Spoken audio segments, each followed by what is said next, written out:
Welcome to the Salmon Runs YouTube. Enjoy the video.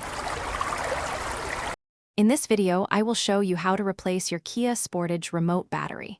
This is a simple task you can do at home in just a few minutes. First, gather your tools.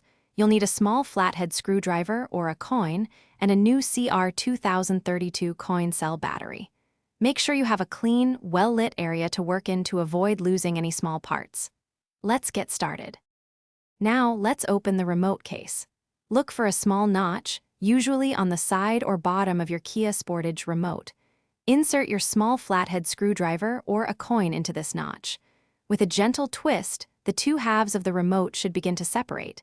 Be careful not to apply too much force, as the plastic can be delicate. Take your time to avoid damaging the casing. With the remote open, you'll see the old battery. Before removing it, take a quick mental note of which way the positive side, usually marked with a plus sign, is facing. This is important for correct installation of the new battery. Gently pry out the old CR2032 battery. Now, insert your new CR2032 battery, ensuring the positive side faces the same direction as the old one. It should fit snugly into its compartment. Finally, it's time to reassemble your remote. Carefully align the two halves of the remote case.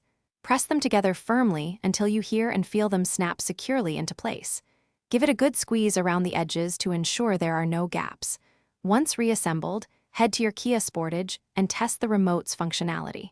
Try locking and unlocking the doors to confirm the new battery is working correctly. You're all set. Thanks for watching.